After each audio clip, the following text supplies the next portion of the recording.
Hello hi నమస్తే welcome back Srikala vlog. ఈరోజు ముందుగా ఈ వీడియోలో నేను చేస్తున్న రెసిపీ చూపించబోతున్నాను. ఏంటంటే అది bagara rice and egg curry అండి. ట్రస్ట్ మీ అండి, చాలా చాలా బాగుంటుంది. ఇలా నేను చేసే విధంగా ట్రై చేసి చూడండి.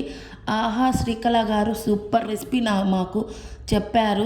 ఇంత ఈజీగా ఇంత సింపుల్గా అయిపోయే లంచ్ బాక్స్ మాకు పరిచయం చేశారని మీరే నాకు కామెంట్స్లో చెప్తారండి. అంత బాగుంటుంది. ఎలా చేసుకోవాలో వీడియోలోకి వచ్చేసేయండి, చూసేయండి. ఫస్ట్ ఆఫ్ ఆల్ స్టవ్ వెలిగించేసుకొని బాండీలు పెట్టేసుకొని దాంట్లో ఒక స్పూన్ గీ, ఒక స్పూన్ ఆయిల్ వేసేసుకొని దాంట్లో జీలకర్ర చెక్క, లవంగము, బిర్యానీ ఆకు, జీడిపప్పు, ఆనియన్ ఇవన్నీ వేసుకొని బాగా వేయించేసుకొని కొత్తిమీర, దీంట్లోని కొంచెం గరం మసాలా, ఒక స్పూన్ ధనియాల పౌడర్, కొద్దిగా పసుపు ఇవన్నీ వేయించేసుకోవాలి. దీంట్లో నేను మిల్క్ వేస్తానండి, చాలా బాగుంటుంది.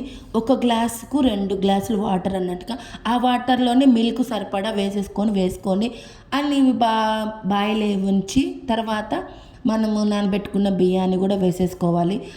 ఒక 10 మినిట్స్ తర్వాత చూసుకుంటే ఇలా రైస్ 3/4% అవుతుంది. ఇప్పుడు కొత్తిమీర వేసేసుకొని పెట్టుకోవాలి.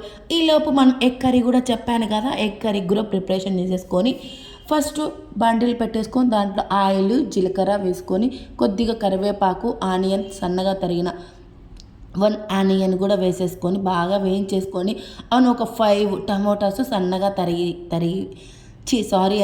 తరిగి పెట్టేసుకోవాలి. దీంట్లో ఒక స్పూన్ అల్లం వెల్లుల్లి పేస్ట్, కొద్దిగా పసుపు, 2 స్పూన్లు ధనియాల పౌడర్, 1 స్పూన్ కారము, 1 స్పూన్ గరం మసాలా వేసుకొని బాగా వేయించేసుకోండి. ఒక 6 ఎగ్ ముందుగానే ఉడికించి పక్కన పెట్టేసుకోవాలి. అన్నీ బొప్పి తీసేసుకొని పక్కన పెట్టుకోవాలండి. ఈలోపు మసాలా బాగా వేయించేసుకున్నాము. సాల్ట్ కూడా తగినంత సాల్ట్ కూడా వేసుకొని బాగా ఒక 5 మినిట్స్ ఇట్లా వేయించేసుకోవాలి.